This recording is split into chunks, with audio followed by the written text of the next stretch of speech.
How the hell does Joe Rogan do like a 3.5 hour one? Because you just get into a good conversation. Like that is nuts. I guess it'd be easier with a guest, wouldn't it? Yeah, it's easier with a guest. When we do our first guests, it's going to be can talk for a so while. interesting. All right, can you just look at, like, again, we're all good, right? Yeah, we're all good. Yeah, it looks so good. I found that my posture is just really bad. It actually makes me look like your posture's good, but Is literally it? I get like I'm scared. I get like down You here sometimes. You like made me this. self-conscious. Oh, I literally do the podcast like this sometimes, and like because I was doing some clips, Yeah. and then I was doing the podcast like this, and I was literally like Nathan, what are you doing, man? Like look at you're sitting like that, and I'm sitting like this. No, I slump a little bit. When I it's do not my that legs bad. out. I think that's an exaggeration, but it'll be like this. Yeah. And like what am I doing? Like, am I sitting? Well, most people aren't actually looking at us. They're listening on like in the background on Spotify or something, right? It'd be actually interesting to know how many people. I'm pretty sure people actually just watch it and just stare at us. No way. They do. No way. Good as they do. I don't think so. So you're saying that they put the YouTube in the background? Yeah, and it's just in the background. And they just listen. Yeah, like they do their house chores with us in the background. Okay. But Like why? they But walk why? their dog. Why would people watch it on YouTube then? Why do we still get semi decent views? I don't know. You know what I mean? It's interesting. It'd be so interesting to know how people consume our podcast. I mean, I listen to some podcasts on through YouTube. Just I don't know. when you watch one, some like So you occasionally, because you want to see their reaction and Yeah. stuff. So, episode 10. Is it my turn to do it, guys? Your turn, Nathan. All right, make sure my posture's good. Yeah. All right. Hey, everyone. Hey. Welcome to episode number 10 of Broken by Concept, or BBC. Yep. We played some Clash earlier this week. We called our team BBC, Broken by Concept. People loved the chat because you were streaming it. And That was fun. And Wait, then, it's on this weekend as well, I'm pretty sure. Yeah. But I'm undecided whether I'm playing yet. Yeah. We'll see how my coaching clients go. Yep. But And Worlds, no, Saturday night we can't. No way. because Worlds is on. It's Fnatic versus Top Esports on Saturday night, I believe. Yeah. Same night. Okay. Can't happen. So we can't. Okay, maybe just do a Sunday. That is going to then. be one of the most hyped best of fives ever. That's going to be awesome. But episode 10. Yep. What I should have done is, what are those things in like parties and stuff? You like pop them. A and party popper. Is it party popper? Yeah, party popper. Woo! Episode 10. Episode 10 double digits. We were saying, remember we said that in the episode that we didn't like single digits because it felt like we cancelled the show. No, that whatever. means we're amateurs. Single digit episodes, we're amateurs. But now we're so there's either amateur or professional. So you're saying we're professional? No, we're now. semi-pro. Okay, semi-pro. We're semi-pro. So we're like the academy league. Like there's academy leagues. I think it goes below that, dude. The first 10 episodes, we're You're like a noob. You're straight up noob. we're like kindergarten, like preschool. Right. Okay. And now we're like primary school. We're like just getting into. We like know how to tie our shoes now. Yeah. And like, we don't need our parents to tie our shoes. We can sort of do it ourselves. Yeah. Yeah. I can say hold that. the mic correctly. That's true. That was a big improvement.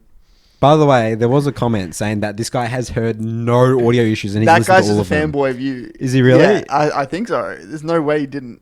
I'm just going to point that out, Curtis. All right, whatever. So what are we covering today, Nathan? So I think we should just start off. Let's just quickly smash Go out bang. Worlds. Worlds? Yeah, since Quickly. we spoke about it. I don't want to go too much on Worlds because, again, there's a lot of Worlds content out there. Let's quickly just go over our Pickems and our predictions for the quarterfinals. Just get it out of the way. All right, Okay. let's pound it through. So, I mean, I actually don't have my Pickems here, but I know what I did. You want to start? Short, sharp, concise. Man, my group A and B were literally nailed. I perfected them. Yep. So that's essentially Top Esports group coming. No, Which one's that's Group A? D. So Group A ended with Suning as number 1, G2 as number 2, and then So you predicted. Why did you predict Suning over G2? By the way, because China number 1. gotcha. And also G2 No, aren't so as good at remember, best of G2 ones. are best of one yeah, team, they're a that's best why. of they're a best of 5 team. You mean G2 are best of 5 Yeah, best team. of 5 team. Yeah, they're not good at best of ones. And then Suning, obviously Chinese teams are solid. Yep. And But then, it's interesting because they were the 3rd seed. Suning, weren't they? It was JDG versus Top Esports. I'm pretty sure for the grand final. That's correct. So. Well, again, I just thought that G2 is just going to not try that hard in best of ones. Again, but that's sometimes a strategy because they don't want to give away their priorities. You know, there's a funny ass interview on it must have been with like a Spanish interview or Brazilian interviewer with Perks after they completed their group, and the interviewer asked Perks like, what were you disappointed? in terms of who you have to come up against? Because they have to come up against Gen G, right? Or are you excited? Or was there a specific opponent that you wanted to verse? And Perks was just literally said in the interview, I just don't give a fuck. He literally said that. I just don't give a fuck because we know we can beat any team here. If we're going to win it, we have to beat every team. They literally don't care. And I actually believe it. You know, when players say that sometimes, like... I mean, when you looked at his facial expressions, was he serious? Yeah, he was dead serious. He looked legit. Wait, he wasn't just trolling. This was Perks or... Perks. Perks, yeah. This is Perks. Perks is a super confident guy. He is. And I believe it. Wonders, I mean, they all are confident players. I mean... I'm actually excited for G2, dude. Me too, man. I'm so excited to see how they perform. I mean, you know, there's a gut feeling that they're just going to win worlds. I have this weird gut feeling that they're just going to do it. Yeah. You know, just like there's just these worlds that this team just like everyone just like because everyone's sleeping on G2 right now. You know. Yeah, in a way. And they just win it. What do you think? I Is can it possible? see it. I mean, I can see it, but I mean, I just think Damwon are playing so incredible at the moment. I mean, like even like top esports, like they're just so good.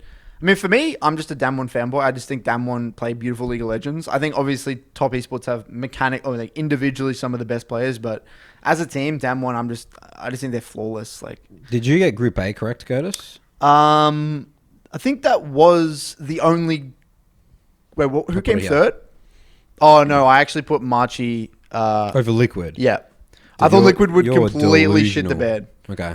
And then for the second group, Damwon and JDG came first two. I think I basically got the only thing I got wrong in that one was that I thought Rogue would come third, not PSG. Okay. But I put Rogue last, so I nailed Group B as well. You actually nailed Group B, randomly. But it randomly. So it was just luck. It was luck, yeah. Because I didn't have a justification for Rogue becoming... Well, our theory for both of us, we're pretty aligned on this. Our theory for group stage or worlds in general is that there is always upsets. If you look back in the past in group stages, there's always been some weird upsets where one team goes through or they win games that they shouldn't have and they manage to make it to the quarterfinals. This was the first year. I mean, don't quote me on this one, but it looks like this was one of the few years where all the top teams got through. There wasn't really a single proper upset. I mean, yes, individual games were upsets. Like FlyQuest took a game off top esports. I would say, Suning G2, they were going to be first place and second place. I would say majority of the people predicted that. I would say the majority of people also predicted Damwon and JDG to be first two on that group. Top esports and DRX in Group D, first two in Group C. Again, most people would have predicted Gen G Fnatic. Dude, I just slaughtered Group C. Look at my Group C, dude. I said LGD first. So you did some that's why you did LGD first in your Pickems. That didn't make sense. That didn't make any sense. I think Gen G would definitely beat them. But anyway. But your point there is that usually there's upsets. I mean, think about traditional, right? Like the runs that I remember in my head that were huge was, I think it was last year, RNG not making it out. RNG not making it out. I mean, Albus Nox as well. Albus Nox beating. I can't remember who they... Kaboom. But they didn't make it out. No, that was Alliance not making it out that year. Yeah, Alliance the not making it out. number one seed for the US that year. Who else was there? LGD with that... Remember that guy? That ADC that was super hyped? Mystic. No, I can't remember. Play for them? I can't remember how many years, but this LGD didn't make it out. Did Imp play for LGD? Yeah, maybe that was the Imp time. I don't know. They didn't make it out. Anyway, I don't want to give misinformation here, but anyway, our theory is that there's always upsets, and this was, I would say, the first year where there weren't really many upsets. And my theory for this, Nathan, is the game is becoming more solved. Okay, explain. So people just know how to win games. People know. Like games like so what's the average game time for these games these days? That actually as well, this ties into directly that. I mean, I've got this question a few times in my Discord as well. They say, why are the games so stompy? Yeah. Like if someone gets a lead, they run away from it. It's because teams now, and the way the game is, it's gotten to a point where every player on a team knows how to end a game. There's no such thing as just like one shot caller knowing what needs to happen. Every player is a shot caller, and every player is selling, like they know how to win that game. They know how to end that game. They know they need to. They've done it hundreds of times. They've done it hundreds of times. But before, back in the day, usually, I mean, yes, there was the odd team that were very good at translating leads, but usually even analysts and coaching staff and like commentators, they couldn't actually be specific enough in how teams should end a game. But now, given the way the game's evolved, how much educational content is out there, I mean, just the way the game is actually evolved over time. Every player at this event or at that highest level, they all know how to end games. There's no such thing as a mechanics max player that is dumb. You can't actually make it to that level and be dumb as a player. Back in the day, you could actually just be incredibly good mechanically and just like, you know, I mean, I'm not saying in world's level, but a lot of players, they could just get really, really good with being dumb players. Not good macro-wise, but that just doesn't exist. Every player has a base level of knowledge. It's a base level of knowledge, which is very good. Yeah. And obviously, I think the meta, I mean, the way the games are played out, given they've introduced Rift Heralds into the game, and that's been people prioritize Rift Heralds because they know how important tower plates are, and getting towers down, structures down to the map is. That in combination with people realizing that CC and kill threats is essential for translating leads. Like, you don't see very low CC siege compositions anymore. People know that if you get a lead, you get kills early, and you have a lot of gank set up within your team composition and a lot of threat. Once you get a lead, you can largely run away with it. Either two ways. You have so much threat that they have to respect and you just deny jungle camps, get tower plates, explode the game, or they don't respect and you literally just kill them or dive them. Right? People know how to execute dives much better because we can slow build waves. People understand slow building waves. We understand tower juggling. We understand jungle tracking, so we know where the jungle is or isn't. We know everyone's vision is much better as well, so we're always moving vision up when they get ahead. There's all these little factors of the game that contribute to teams being able to end effectively. And then also we're in a very carry jungle oriented meta, which also means that like we're seeing a lot of Hecarim, Evelynn, Graves, Nidalee, which also again are incredibly snowball heavy champions. I can get like 3 level leads just like that. And still have early game impact. Correct. That's why they're currently... So I'd say that's a decent little summary as to why games ended so fast, or they end so fast. What about that? Did you watch the 0-0-0 game by like 24 minutes? No, I did not. Who did that one? That was... Please don't tell me TSM were in that one. No, it was like... I think it was Top vs DRX. I don't know. I didn't actually see that one. That was super interesting. But what is interesting though is if you watch these games, it's yes, it may be slow, but as soon as one thing happens, one team. It's not like as soon as one team gets a lead. Yeah. As soon as one team gets a lead, they just run away. Take it away. That's literally what happened in that game. Yeah. I think it was. It was Top vs DRX. They like won fight in the mid game, like 23 minutes. It was 0-0. Everyone was 0. Bam. So for quarterfinals, the first one is Top Esports versus Fnatic. Yep. Yeah, what's your prediction? You don't have to show me my phone. I got it here, Curtis. All right. Well, look at my phone. What's your prediction for that one? I mean, it's got to be Top Esports, right, Curtis? I mean, but aren't Europe the China killers? Traditionally in the past. I mean, I don't care about it for this Worlds, Curtis, because Top Esports have Knight. Knight is literally insane. Jackie Love. I'm gonna go Top Esports 3-1. This Spawn's prediction. What was it? He said it was going to be like a 3-0 Top Esports in like a total game minutes, like 59 minutes or something. So you would say he thinks it was going to be that's like a repeat of the Worlds, IG versus Fnatic. Like an hour. Let's 20 minute. He thinks it was going to be like 3 20-minute games. I can't see that. What do you reckon, Fnatic? Dude, Fnatic at 2. Maybe he's right. Maybe he could be right. I think I agree with that. I mean, I'm a fanboy of Knights, and I love the way Top Esports play, but deep down, I want Fnatic to win, man. I'm a Fnatic. Oh, absolutely. I want Europe to win. I do want Europe to win. Yeah, all right. I'm switching my prediction. He's convinced me. It'll be an hour game time, 3-0. Wait, you're going to say it's what? Top Esports, 3-0, hour total game time. That's ridiculous. It's ridiculous, but it's the facts, Curtis. Well, I'm going to predict... What's your prediction? I'm going to predict a chaotic 3-2 Fnatic. Just going to throw it out there. I'm just going to throw it out there. You are out of control right now. I mean, traditionally, Fnatic have done well. What have you been drinking today, I'm just going to put it out there, right? Okay. I got to make some crazy predictions here. Yeah, you just saying that for the sake of saying it? I am trying to say that for the sake of saying it. It's like getting something exciting for the BBC podcast. Let's chuck it in there. I mean, okay, if there's a team to do it... How do you visualize that happening? Like what? So how's that possible? Explain to me. Why are the games going to be chaotic? Self-made, and I think... they can make it. And Bwipo, dude. Bwipo's popping off recently, man. Bwipo's been playing very well. I think they can... I mean, yeah, it's going to be hard. Wait, so the top lane... Who's the top laner for top... It's 369, right? Yeah. Or is it Zoom? Zoom or 369? Don't know off the top of my head. I can't remember. We suck at this stuff. We do. Anyway, Yes, it's to be honest with you, it's probably not even logical. It's there's really no justification for it. I just want Fnatic to win, so I'm going to say Fnatic. Okay, because you're a Fnatic fan. I'm a Fnatic fanboy. I want Europe to win. I want Europe to make it all the way through. I want G2 on one side of the bracket. I want Fnatic on the other side of the bracket. That's what I want to happen. And then I want a G2 and Fnatic grand final. That's what I want to happen. In your dreams, Curtis. So we got Suning, JDG. So the interesting thing is, JD, they've a second seed China, so theoretically they're better than Suning. But Suning they did better in the groups. Suning did better in the groups, and they looked very good. But we've got to take into account that JDG had a harder group. They had PSG, which, I mean, even though they were below Marchi in their own region, because I believe Marchi won. Marchi were the team that were representing that region. That's correct. But JDG looked good for some reason. And then also Rogue. I believe Rogue was better than Liquid. Okay. My theory is that Rogue was better than Liquid. I would agree with you there. And the other team in that group was DRX, right? Yeah.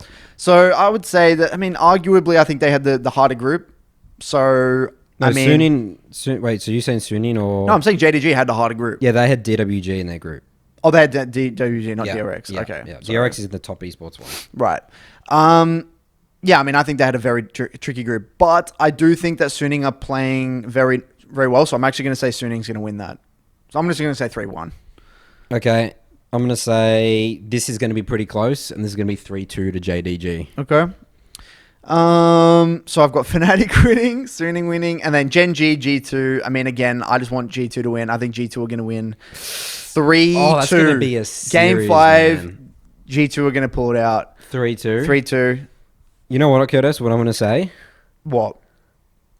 I think I'm going to go with... Man, if there's going to be an upset or there's going to be a Europe winning, I mean, yes, the top esports Fnatic one is absolutely ridiculous and it makes no logical sense. But I'm just doing it because I'm a fanboy. But this one, genuinely, I think that G2 would win. And I think even, like, I just genuinely believe in them. Yes, they didn't perform that well, and they're not as dominant as they were last year. But that's what I'm going with. I'm sorry, Curtis. I'm going 3-1 Gen G. 3-1? You think they're going to get ran over 3-1? Yeah, I do. And what's your justification?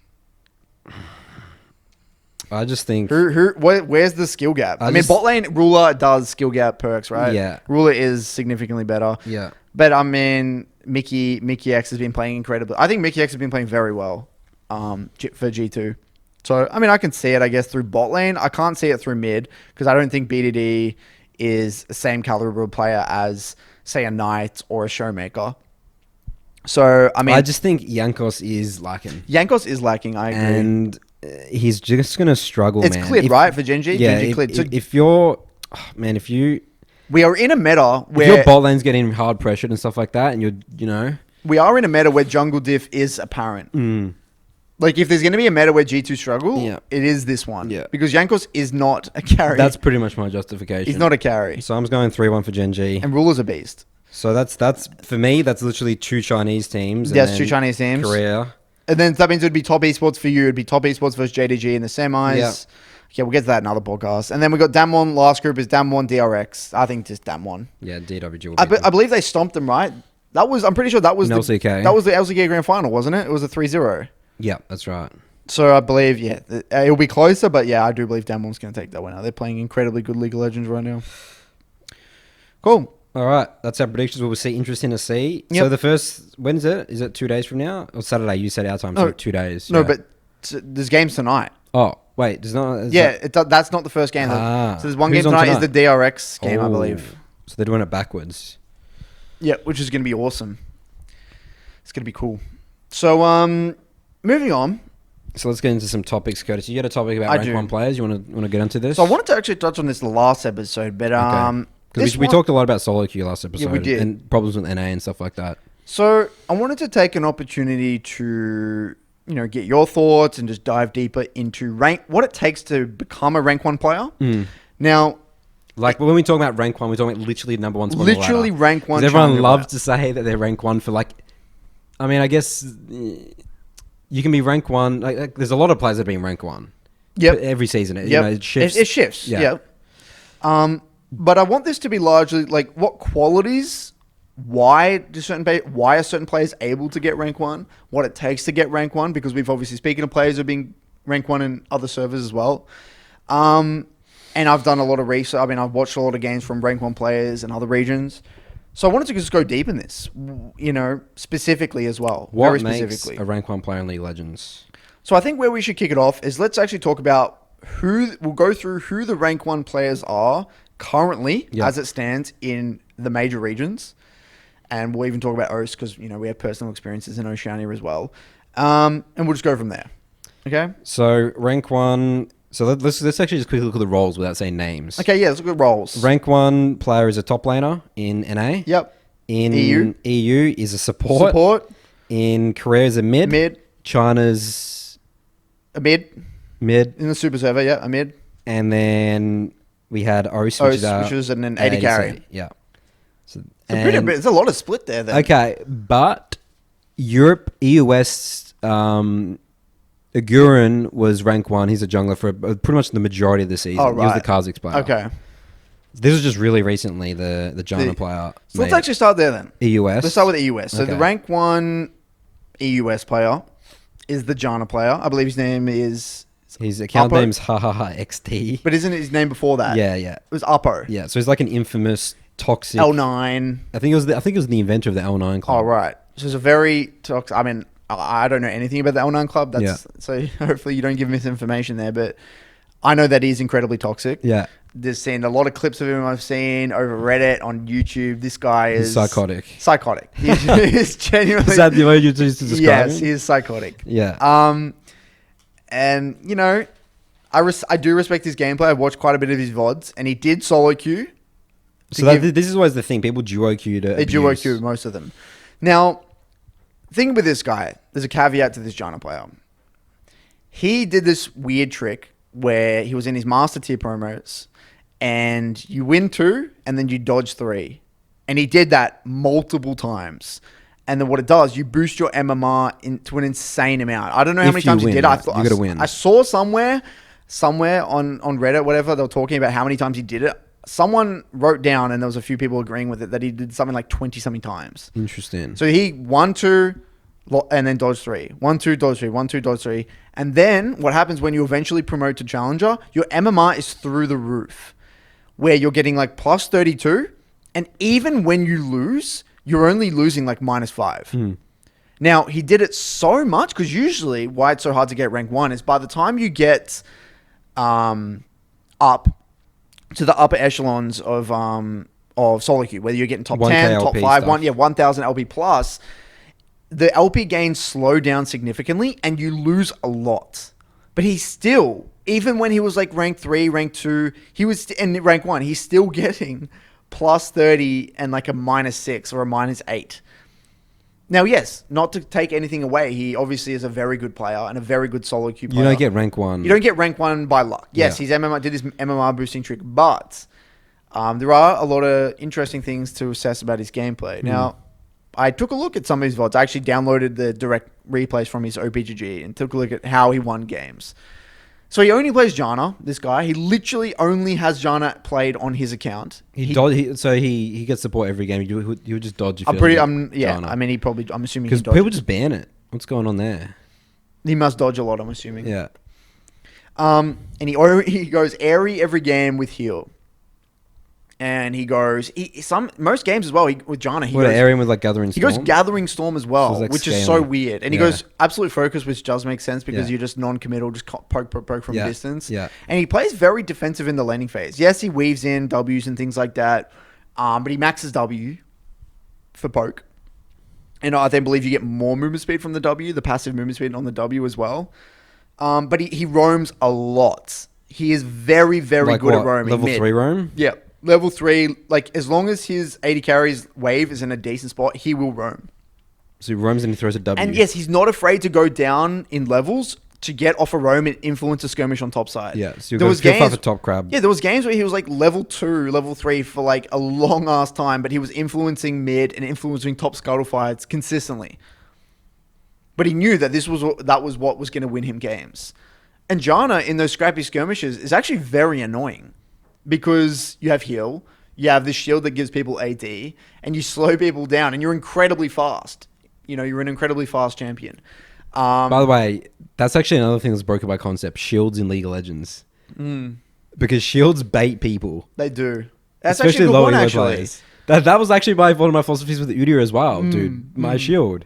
Yeah, you bait people in. You bait people in. Because they don't know the cooldown of it either. Or people easily forget about it because remember, think about it. You see the HB. You play so many games of League, your monkey brain says, Kill low them. HP, dead, one shot. Yeah. But you eat there's a shield coming, but like you'll forget because he might not have it up. You might not have it up, That's right. the things, he might not have it up. They overextend. But to be honest with you, watching it was actually less about the shield. Really? That's Watching so his interesting. gameplay, it was really about the W. And he's W. very good with tornado accuracy. Yeah. He does this super interesting thing with his Q, right? His tornado. He will it's super interesting. I mean, I'm trying to find an analogy in in a real life example. But what he does essentially is he uses his body as a way to, his champion's model, as a way to influence the enemy champion's direction. So let's say he'll actually start the Q, right? And he'll actually he'll move his character in another direction to influence the way they're going and then shoot the tornado in that same direction, in a different direction. Yep. So he uses movement again to alter. It's kind of like I talk about in my video recently, in my recent video on my channel where I talk about the wide receiver and the cornerback. I love that analogy. Right? He gets them fakes. to move. Yeah, he fakes. He gets them to walk one way and ushers them into a certain direction, and then they walk into the tornado. He's very, very good with it, and he's very good at using tornado from out of vision. But again, the tornado and the E's, I don't think are what win him games. I think it's largely his skirmishing, his W usage, and impacting the map and reading the map, which I found super fascinating. Anyway, if we're going to get very specific about what qualities there I saw in him, I mean, an absolute clear picture of how to win a game. Like what the win condition is, who specifically the win condition is, where he needs to put his resources. He'll literally roam top as well. He literally roams top out of base sometimes and gets a kill for his top lane. He'll roam and do this crazy shit.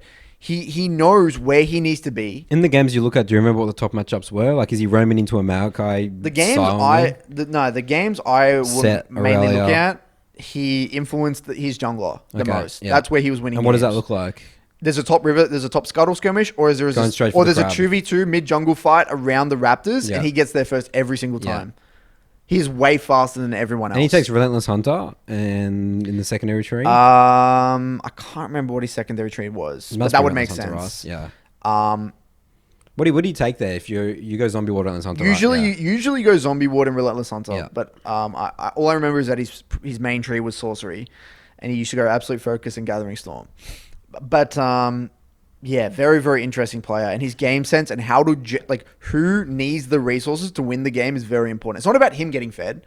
In some games, it is about his AD carry getting fed, in which he'll play differently. He won't roam as much, and he plays very calculated. And another thing, by the way, he has mastered, what I think is super interesting, is that usually most enchanter players, they will try to overcompensate versus a melee champion because they feel like they're going to just they need to pressure the melee champion, which is the case. A lot of the time you do need to get harassed down, utilize your airy, but he recognizes Janna scales incredibly well.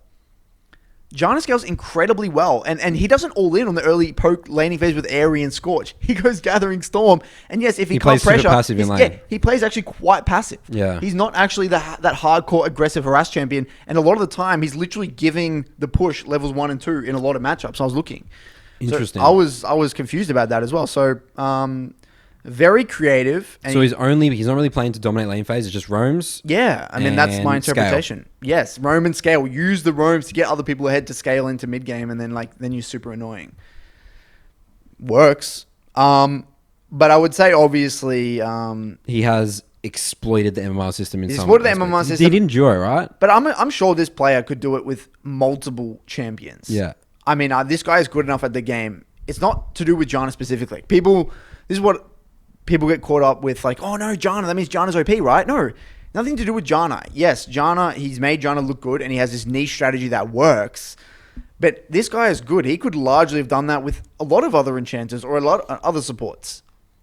I believe he was the Zillion player before. I mean, I'm not 100% sure here. Again, don't quote me on this, but I thought he was the Zillion player, unless he duoed with a Zillion player. There was something to do with the Zillion player, unless that was him as well. So If the comments, if you know about that, let me know. But so he's got champion mastery, but champion also the way his champion interacts with other champions, but also just game sense. His game sense and his ability to identify the win condition, essentially. Very spot on. Now, rank 1, that's rank 1 EU. Now, let's compare that with, say... let's compare this with, let's say, your experiences with OS. Yeah. Then we'll talk about Oceanic for a little bit, and then we'll duck into China and Korea. Well, Curtis, my experiences, man. I haven't played in high challenger for a long time. Back in my day, it was Radio, and Radio was just better than everyone else. Okay, what about Shernfire? Shernfire. Shernfire got rank 1 in NA. Okay, and Shernfire's philosophy. He's been rank 1 in OS multiple times. Yeah. He got, how many accounts did he get top 10 in NA? He got rank 1 in NA, and then he got like three accounts in top 10. Yeah, when he was there. Okay, the rank 1. Think about the most consistent rank 1 players in Oceania. We had King, who's the Cloud 9 AD carry. We had Shernfire, who then went from rank 1 OS to rank 1 NA. What are the qualities of these players? Okay, well, for Shern, it would definitely have been played very selfishly. Very, very selfishly. So what does that mean specifically? I mean, he's playing to be the carry for every game. His champion pool, the way he did it was always... so as a jungler, Shernfire was a jungler. Yeah. Well, I mean, like, Shern's always believed in, like, carry jungling, like lots of farm, right? Yep. Like currently Shern's playing literally only AP junglers. Like loves the Karthus Echo and stuff. But I'm not sure what he played. I remember in NA he played Hecarim. He played a lot of Hecarim. Like correct. This is like last year, right? Didn't he play Nidalee? Or did he play Hecarim? Nidalee. But Shern's also not bad at Lee Sin. He is very good at Lee Sin. So he definitely knows how to play the early junglers still.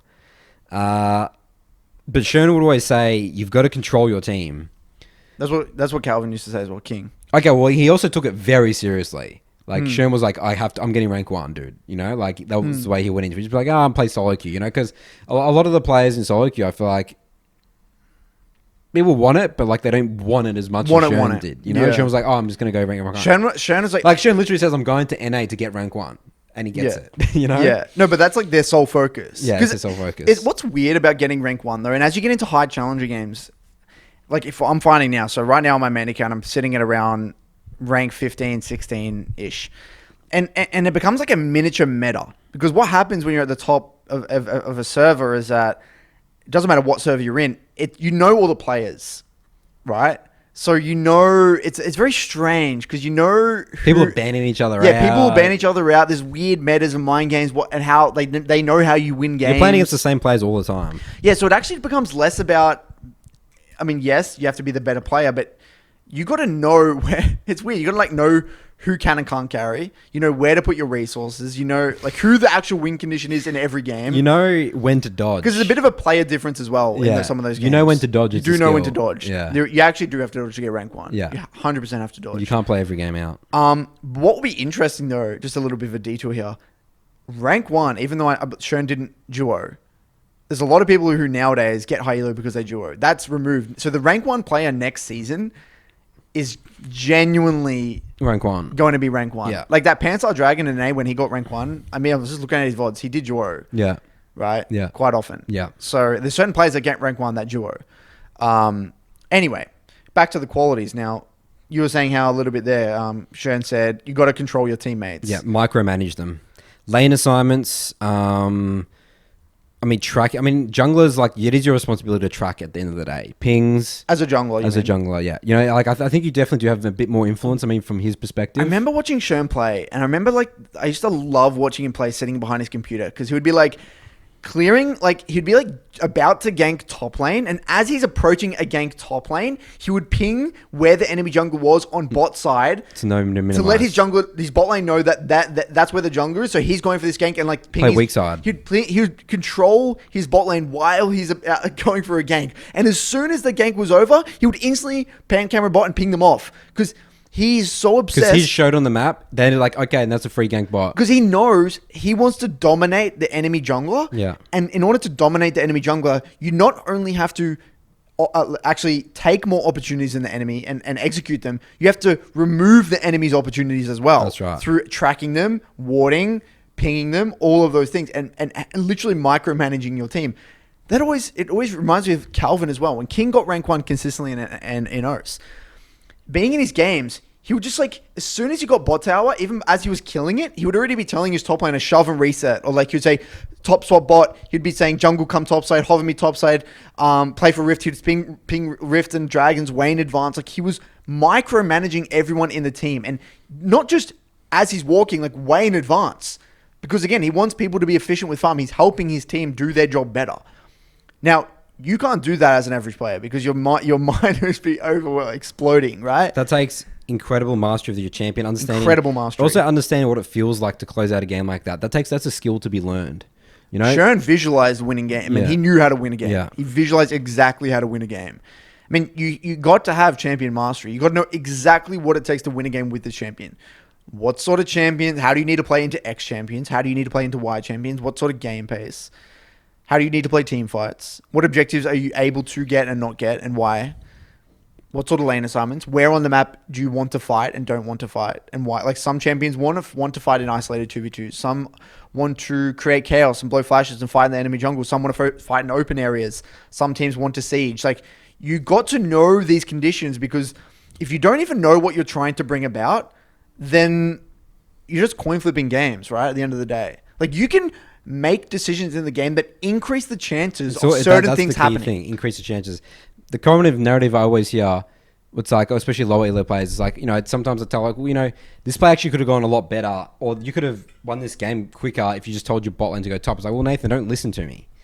Yeah, sure. Oh my god, dude. Increase your chances. Yes, they're not going to listen, but increase your chances. There's a 20% chance or a 30% chance that they do listen, and which you win the game. From my experience, if you make it a lot, if the way you communicate is really important, because you could say passive aggressively or something like that, or people don't listen to you. Or why are you top right now? Why did you not swap? That's right. Versus, I'm coming top. Can we swap?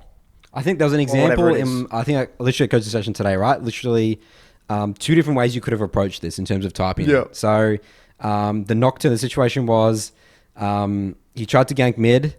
It was like a Nocturne was playing Eve Nocturne, and then the Ahri sort of just backed off, and then he pushed in the next wave, and he should have reset. They should have reset together, and then the Nocturne stayed for the next wave. Like, died or something. And then literally died, and then lost the win condition. Yeah. So all he had to do was saying reset or something. No, but if this is the problem, right? There's 2 ways of communicating this. You can say, Nocturne, you need to reset, and like spamming him back, which is like what he did, versus Nocturne, reset. We'll come and then I come back mid and we kill Ahri because we've just blown her. Yeah. It was an Ahri. We ganked. We blew her ult and her flash. And I'll come back and re-gank. That's the key thing, because the Nocturne will listen to him then, but he won't listen to him saying reset. It's like, what for? This is just communication. This is just how to actually...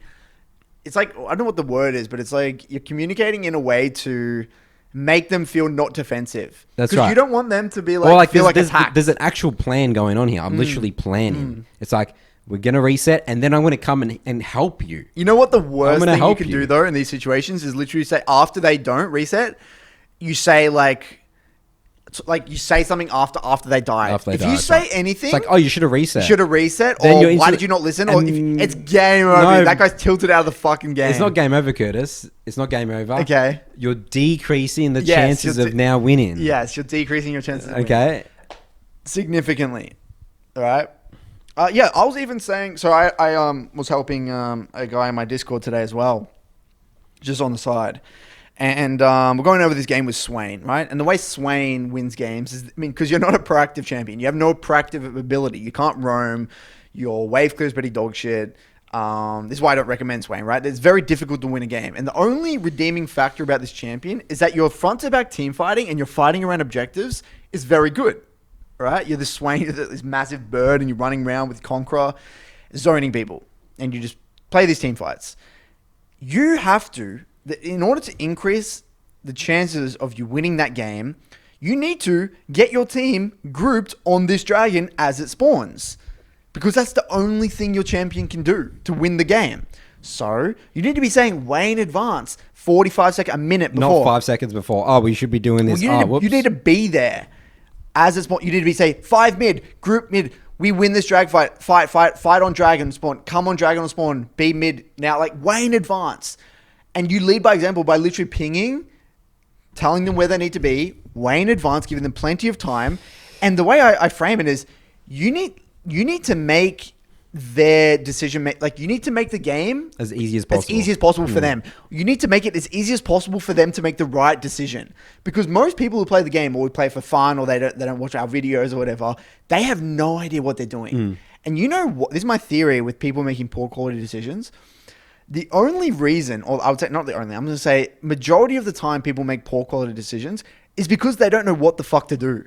They actually don't know what to do. Yeah, they're actually confused. Right, yeah. They genuinely don't know how to win the game. They're wait, especially as a jungler and sometimes as a support and AD carry, they are waiting for another role who has more proactivity in their kit or the carry to step up and say what they want. I'm going to go side lane hover me. Yeah, I'm going to go side lane hover me. Yes, you may say, why would I say that? My jungler's not going to listen to me. Again, it ties back into that bullshit narrative. Yeah. Say it anyway. Say it in a better way. But then, Curtis, everyone's got their chat restricted because everyone's too toxic and SoloQ. No, you can mute everyone and still type. That's true. what I do. But then there's not a back and forth communication. But I guess you don't need it. But that's true, actually. Yeah, you're right. I mean, it's a bit of both. I mean, there's people who literally get tilted off like one question mark ping or an XD, in which, yes, if that's you, then you need a mute chat. But if you're a little bit more resilient, mentally resilient, then I would recommend being able to engage in that conversation. And as soon as you see someone just, you know, they're not playing a win or they're just toxic, then yes, you can mute. Yeah.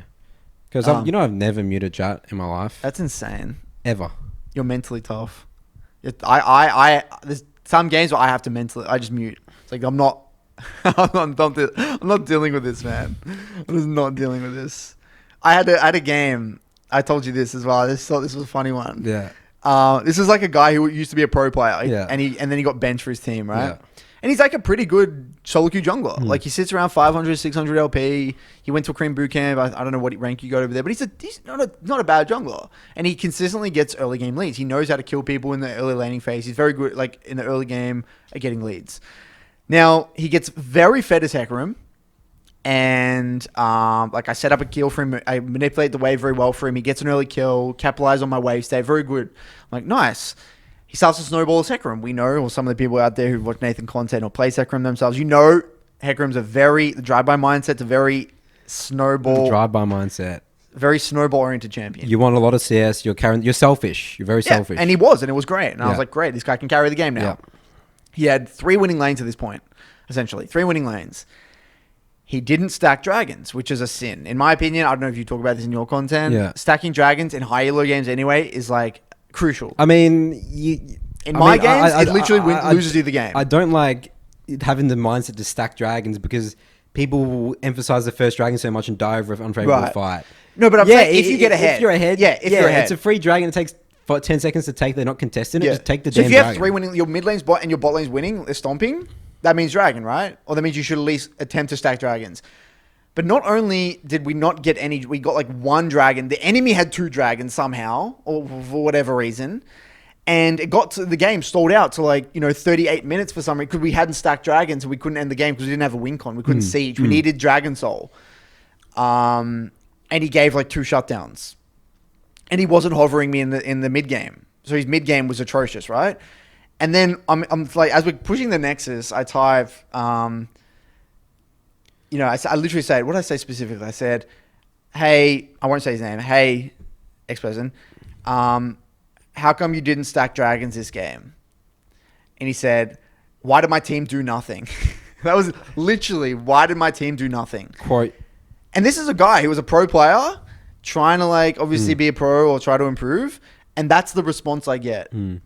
Disappointing. And so sometimes, players, I mean, that's the sort of response you're going to get. And maybe I could have worded that better. I don't know. Obviously he's frustrated, but yeah, I just found that hilarious. So why was I bringing this up though? It was tying to something. It was about communication.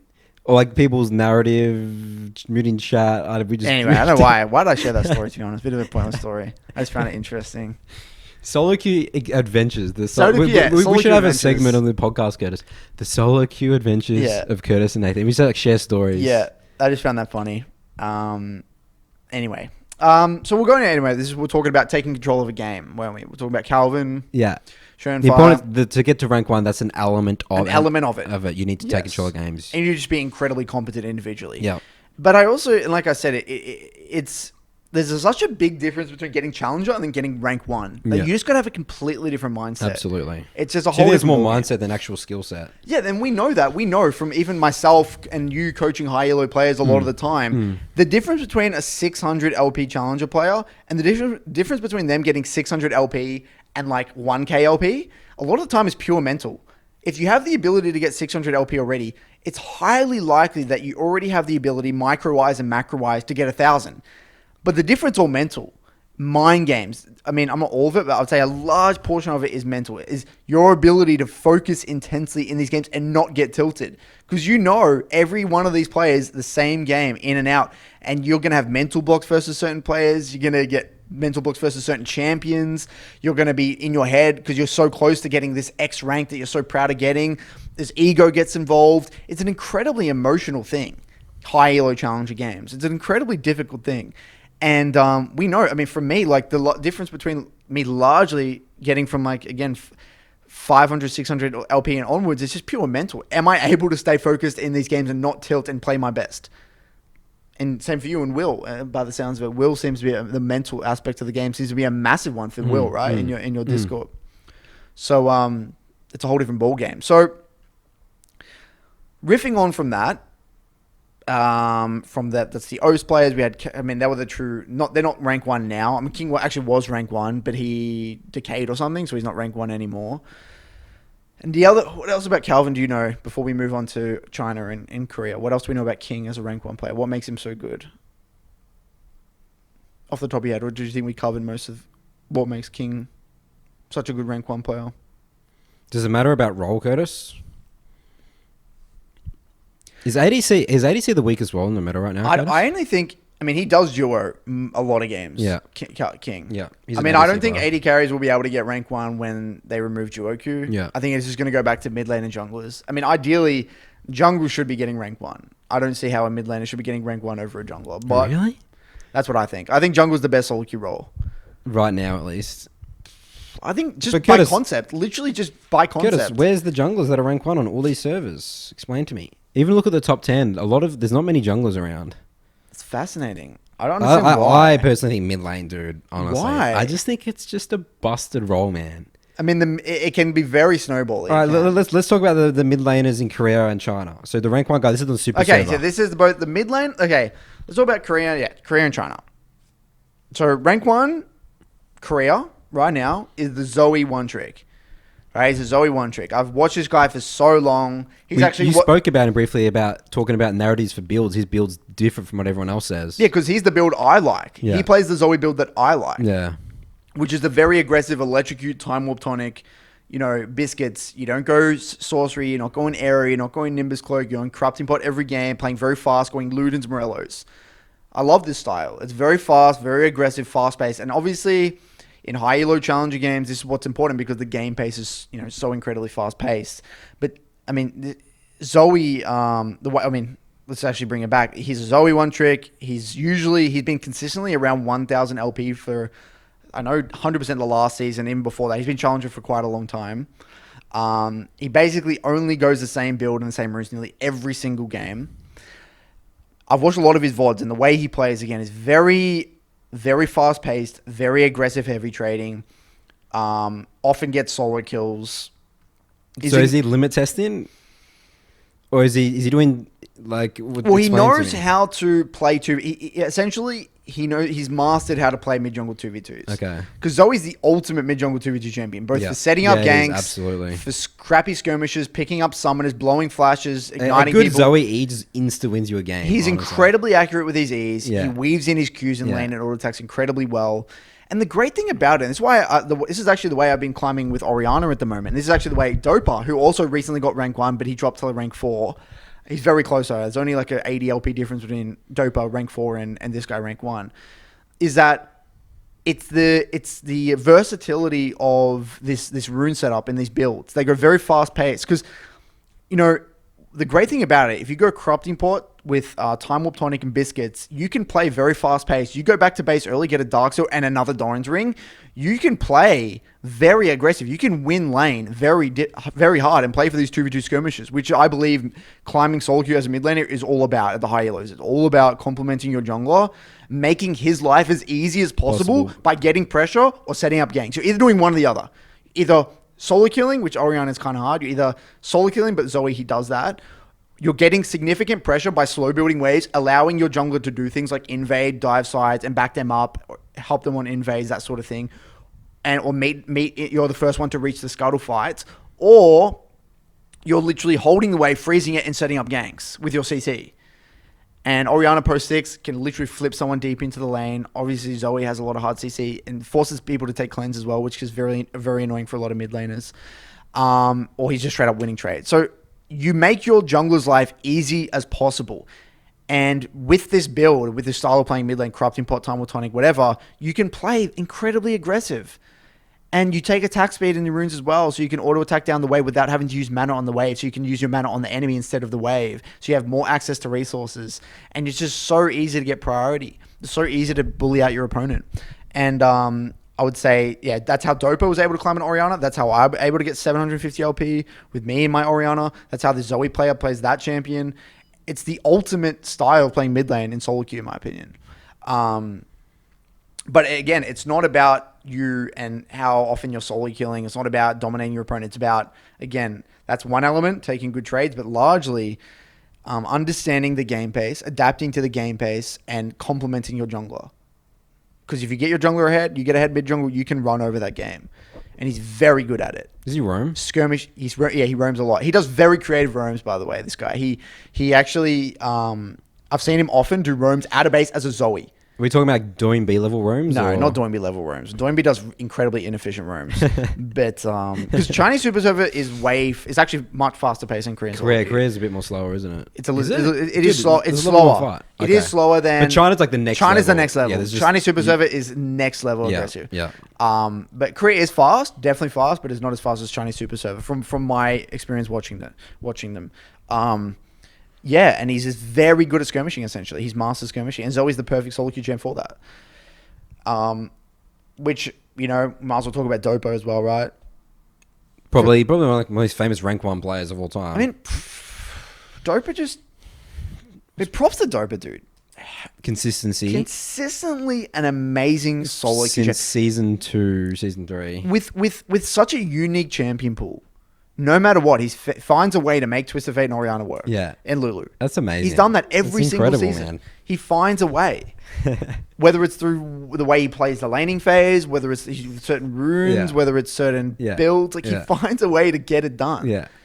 Props to him, man. And they say he's retiring to a military, but he'll always come back. Yeah. He won't quit. He's invested too much of his life into the game. He'll come back. I guarantee I can say any amount of money. Cutters. You keep saying they never quit. No, a high elo challenger player will never quit. Never quit League of Legends. They'll quit when they literally can't get challenger anymore. Yeah. And until Dopa can't get high elo challenger, he won't quit. And you think that's just not possible? No, I think when he comes back, he'll get obsessed again. He'll be like, the game's so different. Yeah, I do my military. This is so much more fun now. I can try again and test myself. And also just shit on all these little kids that think they're good at the game. Yeah. Right? It's how old is he now? He'll be like mid-20s, right? Isn't he like our age, like 26, 25? Yeah. I think he's like around our age.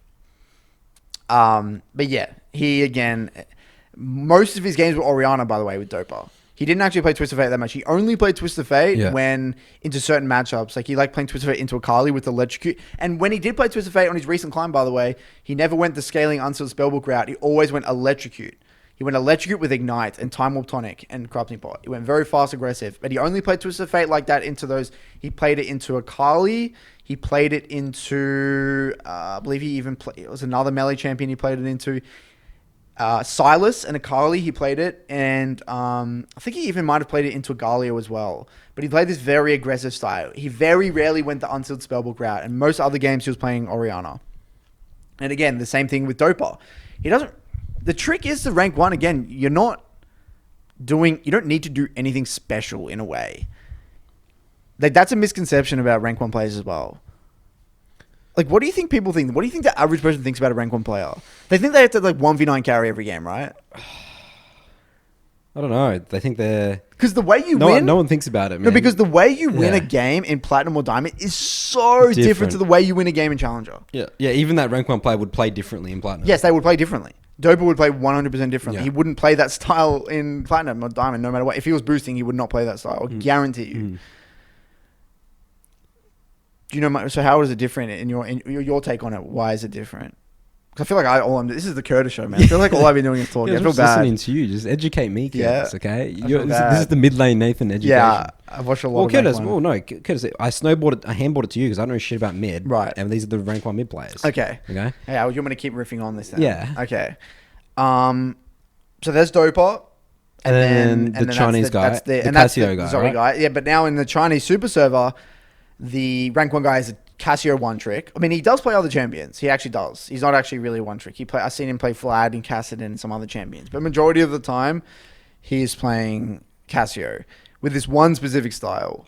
And I am actually going to do a video on it. So stay tuned. I am going to be doing a video on this guy. Dude, I swear that camera's on a slant. Is it really? Look at it. What do you reckon? It's fine. We're like slanted right now. It's fine. We can just say it's All right. slanted. We're on a mountain. But yeah, another mid lane player. He is by far the rank 1 player. I believe he's 300 LP. He's 2,000 LP on the Chinese Super Server. Yeah. 300 LP above rank 2. And I've watched his stream. I've been watching his stream on Huya and watching him play. And he plays as Conqueror with Barrier every single game. I'm going to go into details about why I love it, man. I think Cassio is broken by concept. Really? Why? Cassio is my most hated champion to play against. Really? She just does damage, man. She solves all problems. You know how I've said it? Damage solves all problems. Damage solves all problems in League of Legends. If you just do so much, it doesn't matter how many CC abilities. I mean, all right, CC sort of counts if you CC that person. Yeah. But if you don't kill them in that CC, dude, you're dead. You know? Yes. But she's incredibly immobile, right? That's not no true, dashes. dude. Just a bit of movement speed with a Q when she's a Q, but it's like W placement. It's the move the speed. W placement is massive. And then when you have Seraphs, dude, I can't kill her, man. She's tanky. If Cassio gets to barrier with barrier, Seraphs, and level 11, oh my god, yes, you are very difficult to kill. But until then, you're such a free target. Yeah, man. I guess so. But you got ult for self peel. And W is kind of self peel in a way, right? Yeah. The miasma. Anyway, Curtis, Cassio, I just don't enjoy playing against. Well, the way again, I've been watching this guy play, and very unique. Not what I think the rank 1 player in the Chinese Super Server would be like. What does he do? I mean, early aggression. He does play early aggression. There's no way he roams, right? No, he doesn't roam often. No, yeah. He generally just plays.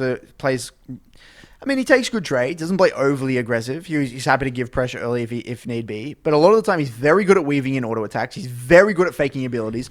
One thing he's exceptional at doing, by the way, the animation for the auto attack, Cassio's auto attack, is actually very similar to the R animation. So what happens? If you walk up and you auto attack, sometimes you can actually you can pretend you're going for an ult, but you're not, and then they give up pressure or they turn around, and then he plays mind games with the enemy, and he's very good at just surprising the enemy with an ultimate and going for an all-in post 6. He's very good at that.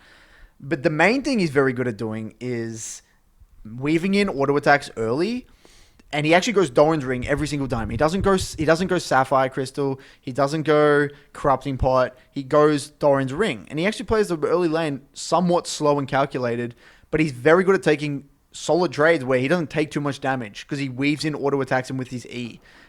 I know how he wins games, but I'm confused how that's a rank 1 player. That's something I'm unsure about this guy. I'm like, yes, he plays well. How many games? Have you watched full games of him? Yes, I've watched full games with him. Multiple on his actual stream point of view. Yeah. And it makes sense that he's a great player, but it's like, surely one of these other players that plays much more aggressive champions, like a Zoe player or something, that would just get more done. I can see why the rank 1 Korean player is rank 1.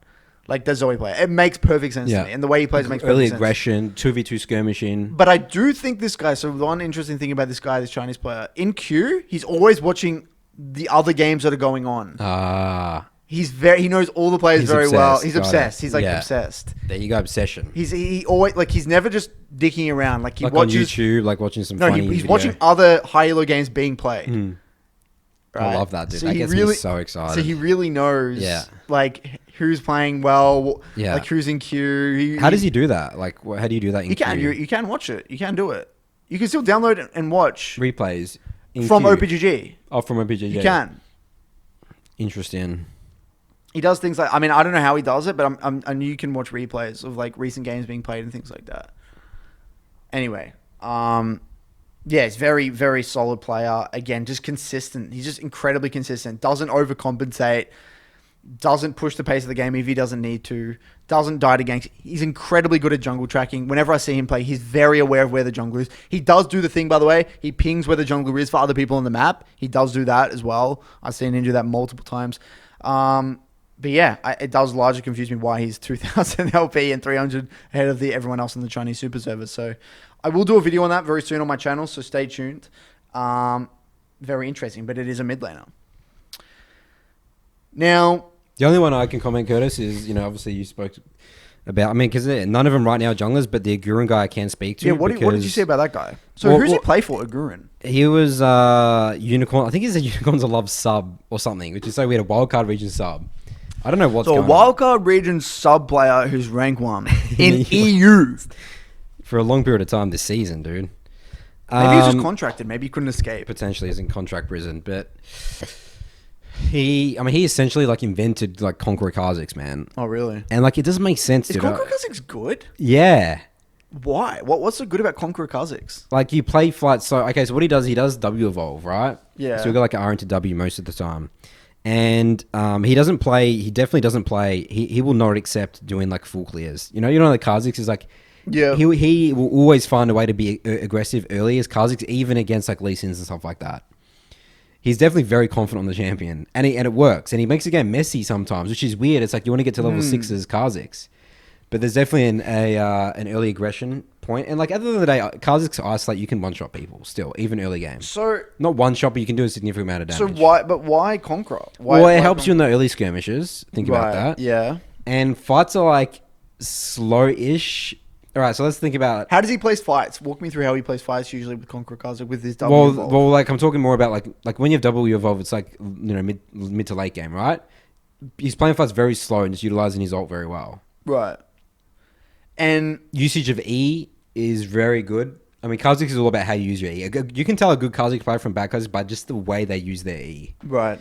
And are you saying how he finds a way to get things done in the early game? Yeah. Is that because he's camp bushes and stuff? Because that's the way I see it, but Kha'zix's only way to beat a Lee Sin is Lee Sin uses abilities on the scuttle, or Lee Sin doesn't have access to Q, and he hides in a bush, on the dot bush or something, and then does some weird he'll win plays where I wouldn't even say to go for that. It's it just doesn't make sense. Right.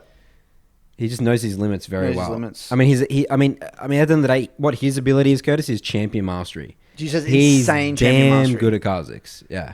All of these players who are rank 1 are insanely good at one champion. Two. Some of them Shernfire, he was good at multiple. Yeah. King as well, really good at multiple. That's true. But most rank 1 players, again, they have a core 2 or 3 champions that they are absolutely exceptional at. And that doesn't mean you're the best pro player. It actually doesn't. It doesn't mean you're the best pro player, but it does mean... pro player, you need a huge pool. To be a good pro player, you need to have a massive pool. You need to be very confident on a lot of styles. But some of these players are so above and beyond exceptional with champion mastery. That Cassio player is so above it. He knows exactly how to play all the matchups. Knows exactly how to tether. He's very good at utilizing getting those Conqueror stacks up, weaving in auto attacks. Knows exactly W placement, how to fake ultimate. Again, he just skirmishes flawlessly on Cassiopeia. And if you skirmish flawless on Cassiopeia and you get early kills, you can run over a game. And by the way, just to quickly touch on the Cassio thing, I'll talk about more in this video, but I think it's interesting here talking about the Conqueror thing. Okay. This Cassio only goes Conqueror. Yeah. And the theory, the way this Cassio strategy works, is that you take barrier every game, and the barrier buys time for you to get those Conqueror stacks up. And he always goes last stand. So he knows he's actually going to lose those trades, right? But he knows in those extended fights where he's going to have to go up and walk up and take a bit of damage. Last stand procs, he barriers, buys time for him to get the Conqueror stacks. Then the Ravenous Hunter and the Taste of Blood, everything kicks in, the Conqueror heals, and then he heals back up and just does insane damage. He all-ins on his identity. And all these players, they all in on one specific identity of their champion. They know exactly how to win a game with not just the champion, with the specific iteration or the specific setup with that champion. Because the way Dopa plays Orianna, the way this Zoe plays Zoe. The Janna one, he has Gathering Storm. He doesn't really play aggressive early. It's a niche thing. Yeah. Because this is actually a video topic I need to do, and I'm assuming you need to do this maybe with jungle as well. Because I don't know how this works for jungle. Game pace. I want to do a video talking about game pace. I talk about it so much in my videos, but I haven't done a video on game pace. How does that apply to jungle? Do you know what game pace is in regards to mid laners? Explain your definition of it. I think I have a different definition for you. So, I mean, as a jungler, you have so much control of the game base with Rift Herald and Dragons. Well, mine's more like literally... define game pace. What's game pace? Well, for me, like, if I know a game is like sloppy as shit. Sloppy. So so people like, how do you tell a game that's sloppy? Like, so the jungler's like already traded kills early on. The jungler's like, I mean, ganks. I mean, there's like 8 kills by like, there's like 14 kills by like 7 minutes. So like, there's a lot of kills going on. A lot of sides are heavy trading. The matchups are heavy trading. The junglers are constantly fighting and ganking. Like, maybe I've blown flash, the enemy mid's blown flash. Like, shit is hitting the fan. Like, these junglers are active. Things are going on. I know I have to adapt to the game pace. I can't freeze. I can't build greedily. I can't just, like, play slow to Lost Chapter. I have to adapt and go for a Darksteel Doran's. I have to tempo base maybe earlier than I wanted to. I have to maybe trade my resources for the wave to get priority on a certain wave to back up my jungle for that fight. I don't want to do it, but sometimes I have to just adapt. And I do this often. I actually do it a lot. It's actually how I win a lot of my games with Orianna. I adapt to what is happening in that game. Now, if the game is very slow, I will actually not base at all in the early game and actually go straight for Lost Chapter. Yeah. I mean, I'll take very slow trades. Yeah. And I've actually slowed down the game base before. I know how to slow it down. I actually don't trade. I'll give pressure because I know, given what's happening in the game, they can't gank side lanes, and this enemy mid laner can't roam. So I can sometimes know if I can slow down the game pace.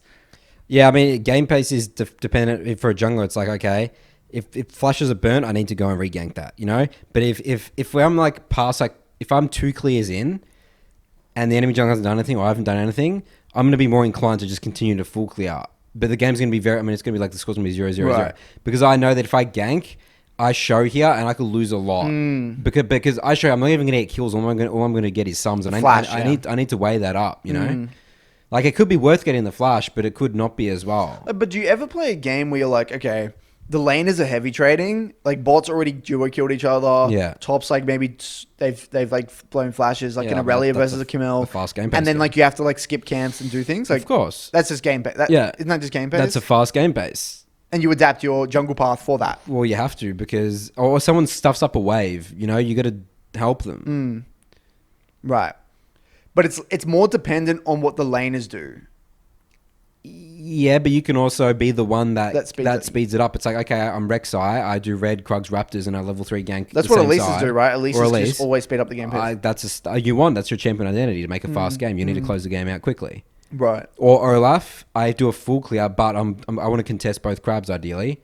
Or I'm forcing a dragon. I'm potentially speeding up the game because people hate losing dragons. Right. And I want to get Rift Herald at 8 minutes. Yeah. Getting an early Rift Herald, breaking a tower by 10 minutes. That's going to be... The map's open at 10 minutes. So fast, yeah. But the map might not be open at 14 minutes, So, I mean, the only... So, Gurren. Is there anything you wanted to talk about Gurren anymore? That's it. I just wanted to say he's just... I mean, yeah, Champion Master, just touch on that. The only region we haven't mentioned is NA. Okay. Now... Who's NA? The only region we haven't mentioned in NA, we literally have a whole last episode talking about the problems with NA. Yeah. Is there any even merit to NA, Curtis? Yeah, I still think it's important. I think rank 1 player is still good. Yes, the rank 1 guy, there's Viper. His account's called Hate It here. Very optimistic. Very fitting. Very positive.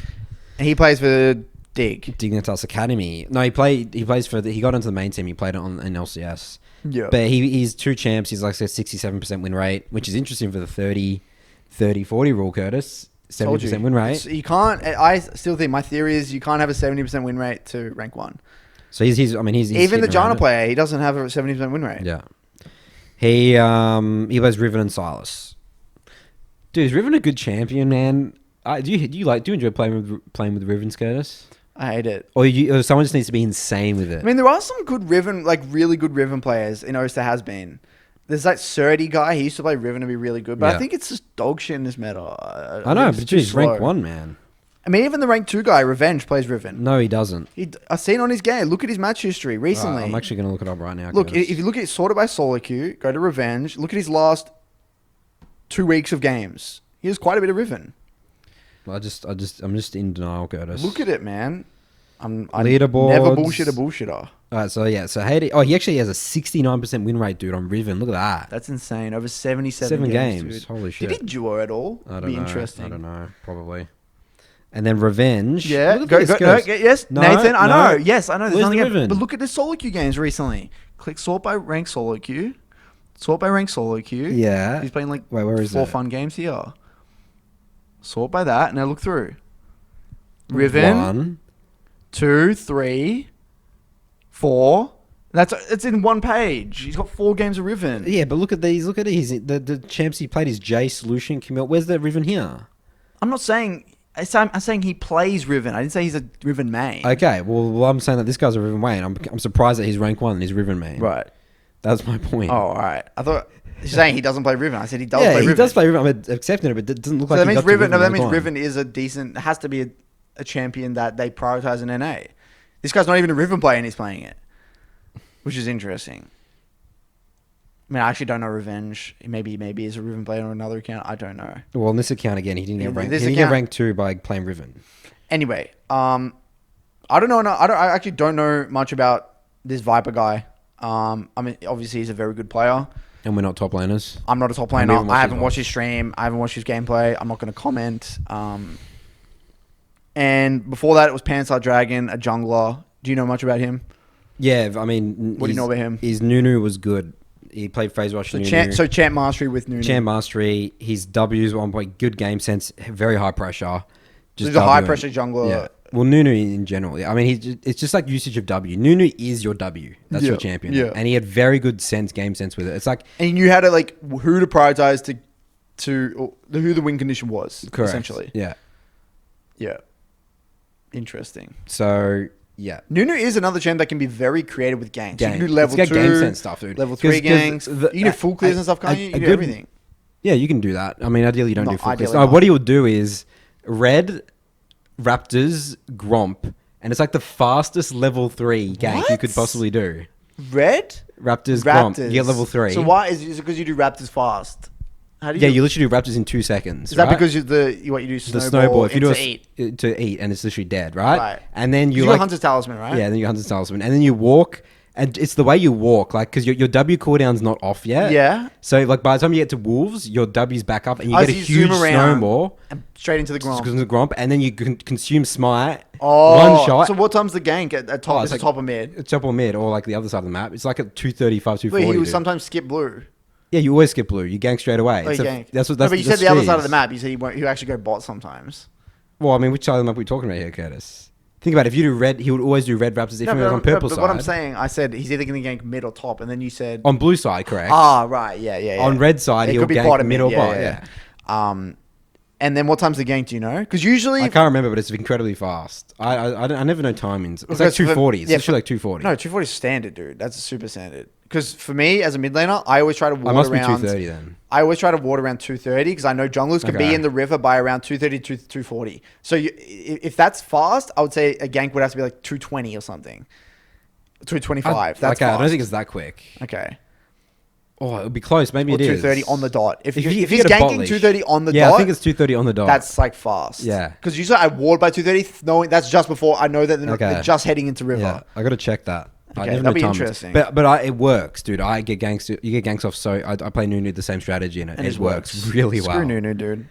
And there's no counterplay to Nunu's W. And the annoying thing about Nunu, I always have to level like ward early because I'm scared of the level 2 gank mid. Because you can actually just level 2 you could do Red Raptors and then gank mid. Just Red Raptors gank mid. Yeah. It's bullshit as well. It's pretty cheesy. We could even do, I've seen some dudes do red into mid gank into the enemy Raptors. Jesus. Because you get priority mid. Right. Yeah, your mid laner gets priority after that, and then they back you up and you can secure the enemy Raptors. And because it does so much damage. Yeah, so he does stuff like that, man. He does stuff like that. This is what I'm saying. Jungle is the most bullshit role for climbing, man. I'm telling you. Well, where's the facts? How can you say that? You can influence... Where's the facts? Well, you can influence the game like that theoretically, so fast. Curtis, but if I'm playing against a good mid laner and fail ganks and he's tracking me and shit, it's so difficult. True. Good mid laner can counter that. That won't work against really good players. And I'm just wasting my time and it's just bad. I mean, it'll work against bad players who don't understand jungle. But if I'm doing a 2v2 and my mid lane is much worse than that person, dude, like the mid lane is always more threatening than the jungler. Depends on After doubles. After double buffs. Okay, yeah, actually, that's bullshit. What are you talking about? Yeah. Junglers are always stronger. It's like at least in a least. I don't know. I'm talking about the mid-game fights, you know? I mean, I don't know, man. I got like a 1v1 by an Elise all day yesterday on stream. I'm sorry. That's actually an incorrect statement. I think junglers are strong as shit. That's a typical statement. My role sucks. Everyone's role is the best. God, I sound like literally a goal player. Yeah, you're literally a goal player. It's like you might as well just role swap. Should I just roll swap, Nathan? Like I can't carry on jungle. Jungle's just such a bad role. You called me out. I apologize to the viewers and listeners. That's not good. Yeah, but you are right in saying that mid lane are high-low across multiple servers at the moment. Yeah. Which is interesting. On the harder servers. On Korea and China. Yes, that's correct. The second person in Korea's aiming KTs and 80 carry. But I don't know if he duos. Which is interesting. Very interesting. But it's interesting in NA, 2 top laners. Rank 1 and 2. That's fascinating. I don't think that's fascinating. I think just a testament to NA SoloQ. Okay, right. All right, Curtis, we're going to wrap up the rank one player conversation. Is there anything about rank 1 players that we need to cover before we covered all the attributes. That's I mean, I think we covered a lot there. But champ mastery, absolute obsession. You got to be able to dodge know all the players. You got to have a unique strategy that actually wins games in that specific meta. You got to be able to adapt to game pace. You got to know who specifically the win condition is every single game. And there's no real fast way of figuring that out. That's just you got to play a shit ton of games to be a rank 1 player. Like you got to know what wins games and what doesn't. And there's no hack to that. I mean, there's no even a video. I can't even make a video on that. There's just way too many variables. You know, your entire channel has little hints. You got to find the Easter eggs to eventually get it. Yeah. Watch hundreds of hours of Curtis's videos and there you go. So we're doing Q&A. Let's do some Q&A from our loyal listeners. Yep. So we'll do quite a few today. Is that what you want to do? Yeah, let's do a lot since it's episode 10. Yep, you know, let's celebrate. You know, let's get into it. So our first question here is from Jacob. Hi, Jacob. Hey, Curtis and Nathan. The question I have is, what is your opinion on playing ranked while selecting Phil instead of choosing a specific role? Phil players. Curtis is already shaking his head. Jacob, if you're listening to this on Spotify or Apple Podcasts. I shook my head.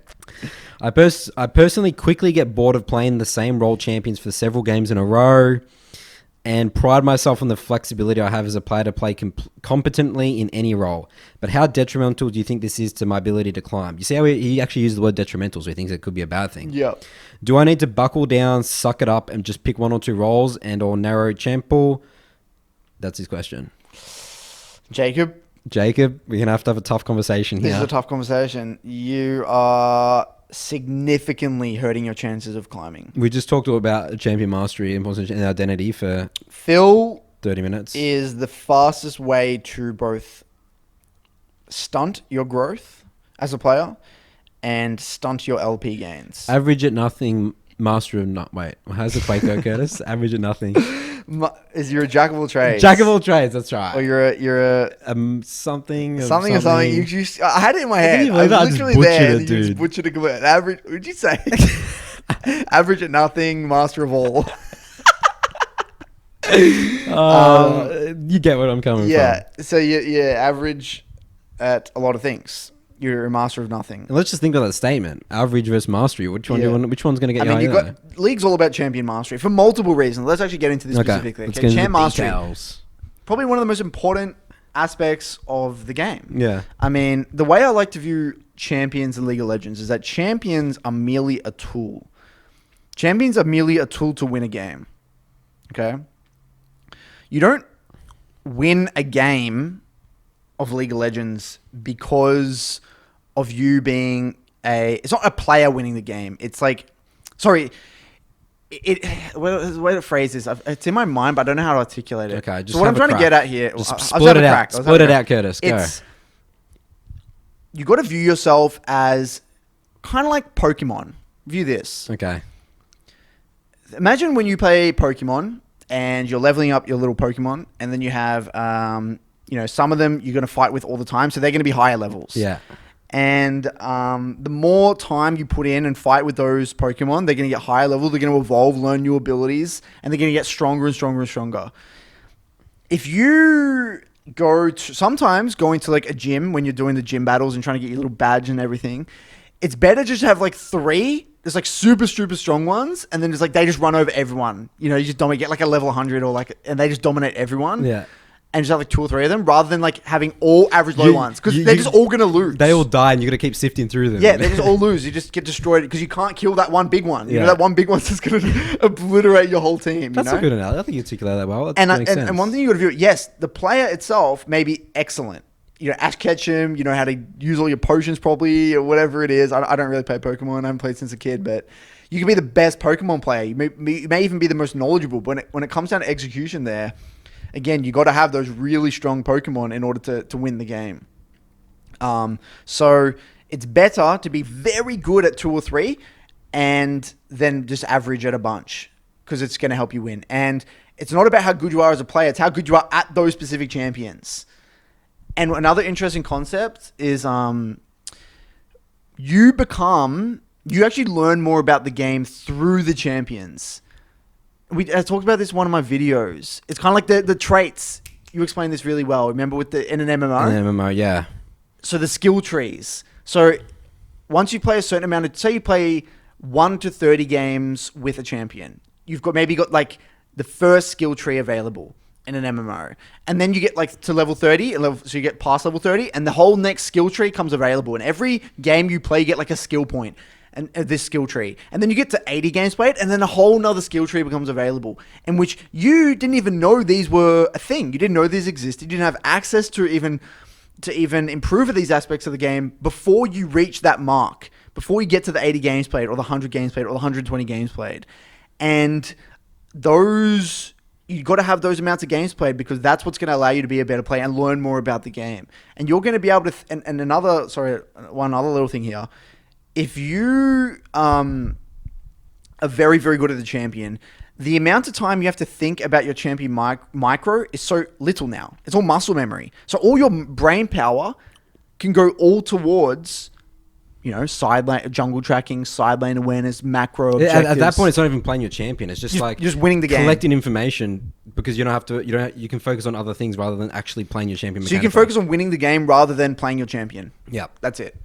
So, champion mastery, man, absolutely essential, and you need to hone in. And yes, and again, this is where, by the way, we get that often. Like, I'm just bored playing multiple champs. I just get bored playing 1 or 2 champs. You have more fun getting to that level on a champion. That should be fun. The process of mastering a champion.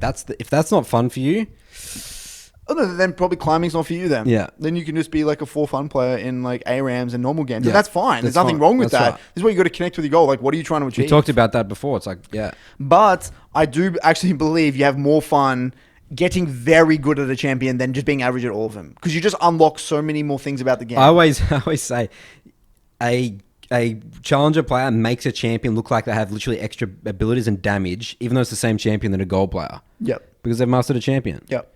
It literally looks like a different champion. Like, you could be like, why are they doing so much damage?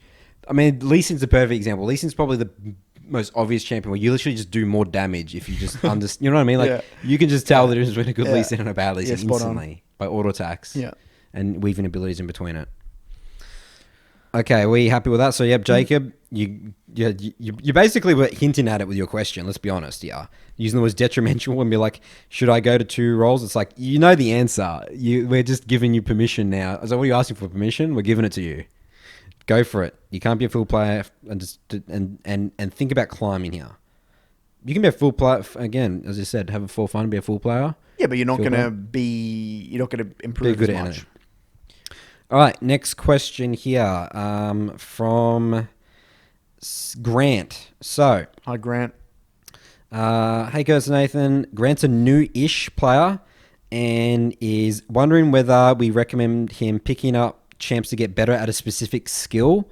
For example, Galio and Shen to help map awareness because you need to like use your ult and stuff like that. What do you think? No. If you're new to the game, you shouldn't be thinking really about map awareness. I've actually got a video coming out in probably a day or two on how to improve your map awareness. But step number 1 is always champion mastery and micro. So if you're a newish player to the game, I always recommend very simple identity and very simple kit champions. That's why I love Annie. That's why I love champions but Curtis, on the other podcast, you said that you would rather someone learn a harder champion from the get-go. Did we say that? I don't remember saying that. No, I'm saying... No, I said... Because people get stuck playing easy champs to like plat 4, they cap out, and then they're literally just No, we're talking... This is beginners, dude. We're talking like silver. Okay, we're talking about beginners. Yeah, you should swap as soon as you get to like gold 1. Like, gold 1 is like the threshold. Okay, you think that's the threshold. That's great to clarify. We didn't clarify. We did talk about it. We didn't clarify Okay, so I believe that you should play... Like, Annie is a champion. Like, you should play like gold 1. And as soon as you get like gold 1, plat 4... So play a simple champ to gold 1. It's a free ticket to go plat 4. Yeah. And then after plat 4, you should like get rid of it and then play all different champions, essentially. Yep. But if you're a new player, man, it's all about picking champs with very simple kits and very simple identities, because you don't want to have to focus on the mechanics too much, and you want to be able to like learn more about the game, like how to win games, how to team fight properly, and things like that. And if you're worrying about how to like, you're focusing on the wrong things there, Grant. Already, map awareness really isn't that important. Silver and bronze and iron and even like gold 4 and stuff like that. A lot of it's just there's diamond players that I coach that have very little map awareness. Map awareness is important as you get to like maybe like gold 1 and platinum. Yeah, and obviously it will help you in gold if you had it. But it's just not realistic for a gold 4 player to improve their map awareness significantly because they're not going to have the champion mastery. It's not possible to focus. So play a lot of champions. Play a few champions, a lot of games. Like we're talking 2 champions, and just do that. And very simple kit. And I actually have a low elo tier list in my Discord if you're interested in what champions that actually looks like specifically. All right, this one's a bit of a... And stay tuned for my map awareness video. I'll cover that in that video. All right, I think that was a nice quick one. That's hopefully that helps you, Grant. All right, the next one's from Nathan. This is a bit of a longer one, so I need to quickly change the camera battery. So we'll take a quick break, and then we'll be back. Okay. So you don't want to know just what happened? Yeah, we started answering Nathan's question. We started answering questions, and Nathan here, this Nathan Mott guy, actually said, Curtis, don't worry, we got plenty of battery life. It's all good. We'll make it through.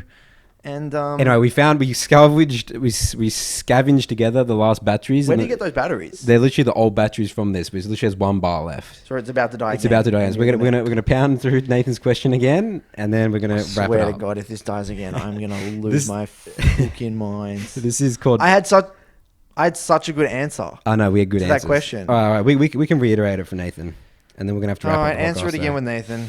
All right, so Nathan's question here. Wait, so I saw that. Never mind, just go. Because I thought the thing flutter. That's you just being too loud. Yes, right. Oh, okay, it might be me being too loud, but it's okay. Yeah. All right, so hey, Curtis and Nathan, writing to you from the US. Hi, Nathan. The great again. Yeah, Nathan again. It's like we're doing a deja vu. It feels so weird. Groundhog Day. And I said the great US of A. My favorite country. I'm new to esports, but have been a lifelong gamer. I've become the coach of an esports club in our high school. We play a bunch of different games, but his passion he's found was with League. He says he's a 3-sport athlete. We didn't know what that meant. We just assumed that it was you played three sports.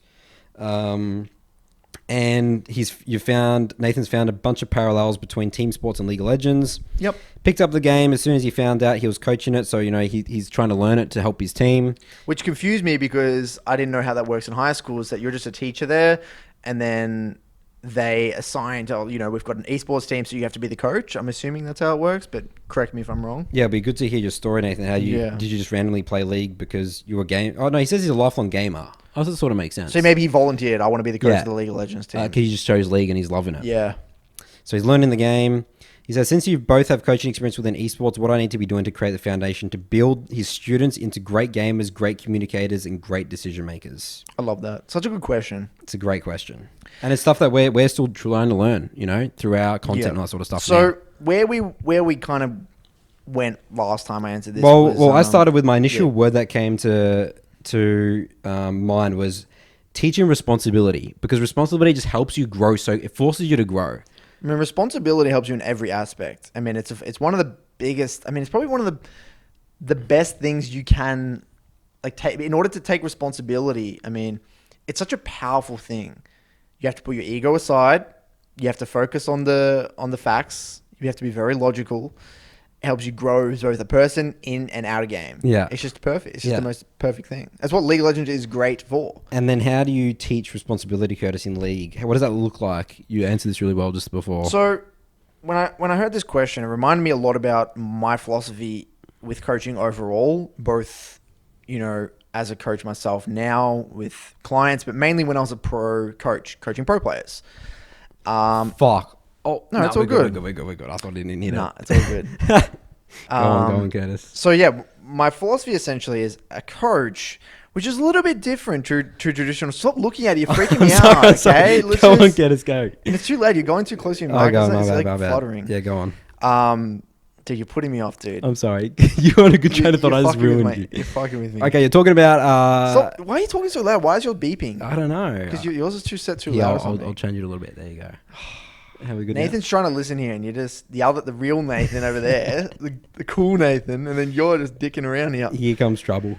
Here comes trouble, yeah. So anyway, when I was a pro coach, one of my key philosophies, or my philosophy with coaching largely, this is where I believe League of Legends coaching actually differs from traditional sport. And in traditional sport, it's largely, say NFL, for example, they know everything. Like, they have all the answers, essentially, because they've studied the game. The game hasn't changed for a very long time. The game's very solved, right? So a lot of the time, the players are just trying to learn from the coaches. Yes, that is an aspect of League of Legends as well, where the coaches are incredibly knowledgeable. But one of the other main things with coaching in League of Legends, especially at the pro level, because a lot of the pro players know all the stuff, is you want to direct them in a certain way, or in a certain... direct them down a certain path by asking high quality questions, right? In order to, what were the three things? Great communicators. You wanted to, great gamers, great communicators, great decision makers. And in the only way, not the only way, but I would say the way I did it anyway, was through asking high quality questions, because high quality questions is the fastest way to create high quality players and high quality people.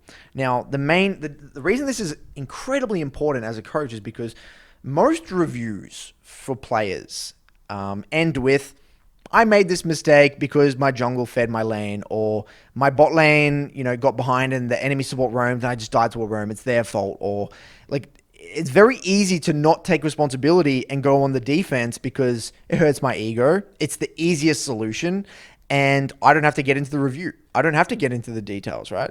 So your job as a coach is to really direct the conversation in the post-game review, and when you're talking to them, to ask high-quality questions. Now, you may ask, Curtis, what does a high-quality question look like? What does that look like, for example?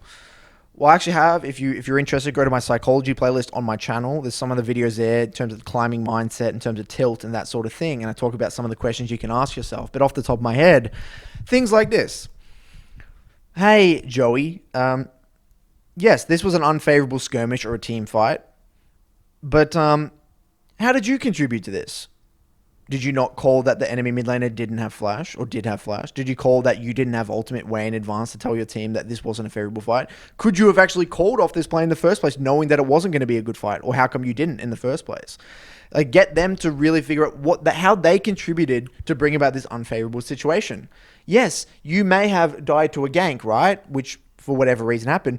Was it because of your warding? How could you have prevented it in the first place? What could you have done? Or what reasonable preparations could you have taken to prevent this unfavorable situation from happening? Through either warding, through wave manipulation, through communication with your team, what you need from your jungler or from your team, that sort of thing. Now, the thing is that we actually started to touch on last time, which was how the game is not about, yes, you wanted to bring about teamwork and the teamwork aspect. So Nathan, the thing you said here is your best players are decent in SoloQ, I'm guessing around Diamond, but you're struggling to connect them when it comes to Flex, or Clash. It's like, with their teammates. Because there's probably a rank differential, I'm assuming. Yeah, potentially. And you want to know what you can do better for the resource. And our philosophy on the game, Nathan, is that League is a team game, but it's not. Well, it's help yourself before you help others is the key philosophy. Correct. Well, even in traditional sport, it is the same, right? Because let's say you have NFL. It doesn't matter how good the quarterback is. If the receivers can't catch a ball, it doesn't mean shit. It's the same thing in League. It doesn't matter how good you are as a jungler. Again, if your mid laner is losing lane every single time, then you get affected. Now, yes, I'm not saying that the jungler is going to... I mean, they're not playing perfectly by any means, which is where you need to get into it. You both need to get into the details, into the question, saying, okay, Joey, again, given this review and given what happened, what are the key takeaways here? Okay, first of all, what did you do? Okay, what went wrong and why was this the case? And what variables specifically did you not consider? What is specifically going wrong here? Did you not consider the cooldown differences? Or did you think they were or did you not consider your resources? Did you not consider how much gold you wanted to base on? What contributed to this situation happening? What variables did you not consider? Because then you get very specific. Oh, I didn't consider the enemy jungle doing this path, or I didn't think that they would gank me. Then you can get very specific. Was it your warding going wrong? Was your jungle tracking knowledge not there? That's where you can talk to your own teammates jungler and learn more about the jungle role, that sort of thing. Get into the really nitty gritty discussion, because this nitty gritty discussion and asking these good quality questions distracts them from, again, going down those dead end routes, those dead end conversations where you suck. Or this guy's just bad. I'm bad. Even though I'm bad and I just died to this gank. That's a dead end statement. You're not going anywhere from that. You got to bring it to these very constructive, high quality questions that are going to lead them down a road to improvement. Now, there's other questions like, what reasonable preparations could you have made before the game to have a good quality game? Could you have utilized the loading screen well? Could you have referred to a matchup spreadsheet to refresh your mind about how the matchup goes? Could you have told your jungler what you needed from them in order to navigate this matchup effectively? What could you have done? Did you assess the summoners in the runes and have a hypothesis about how the lane was going to get played out? Were you utilizing the loading screen at all? Are you saying this from an individual aspect or a team aspect? I believe your job as a coach is to get every single player individually taking responsibility for their level of play. Their own improvement. Then what happens is, the great thing is, even if that person is playing bad, if other players on the team see that person really getting into the review and really knowing, because a lot of the time, by the way, if you're a jungler in a team and say your mid laner just keeps dying, if you see them actively recognizing their mistakes, knowing it, really getting into the details and identifying what is going wrong, that's largely all they want. All they want at the end of the day, junglers, they want their mid laner to really take the steps to improve. Because they'll see that and be like, I respect Joey now, but at least he's actually improving. He's not just making the same mistakes again and again and again. Your job as a coach largely is to prevent your players from making the same mistakes again and again and again. That's where you got to ask very high quality questions. And I talk about that a bit in my videos, my psychology playlist. You can get to that. But and I'm assuming as well, it sounds like you've been around traditional sports for a very long time, so I'm assuming you also have a pretty good idea of some high quality questions. But you got to bring it back to specifics. You got to bring it back to questions that are going to bring about a growth mindset. Get away from the dead end statements. Get away from those dead end questions. And the more specific you can get, the better. Then also, rather than just focusing on the mistakes, think about, okay, what did you do well? And how can we replicate what you did well? How come you took good trades in this matchup? What was that? What did you consider? What was different this game? Or maybe you just have a really good idea, a good understanding of this matchup. Why is that the case? Identify what's going wrong, what's going right, and figure out ways to both eradicate those things that are going wrong and replicate the things that are going right. And the more specific you can get, the more reliable your improvement's going to be, and the better quality your conversations are going to be, and the better quality of the conversations, the less tilt there's going to be, and the more focus there's going to be. Because and this ties into the in-game, by the way, Nathan, is that most players in-game, they get tilted because they genuinely don't know how to win. That's another thing. They're looking for something else to blame because it's like, well, I don't know the path to victory. I'm just going to... My mind's going to start going down some negative sort of pathway. Yeah. It's the same in real life, right? That's why very cynical people who... Let's just say you got brought up in a very... say you had a very rough upbringing.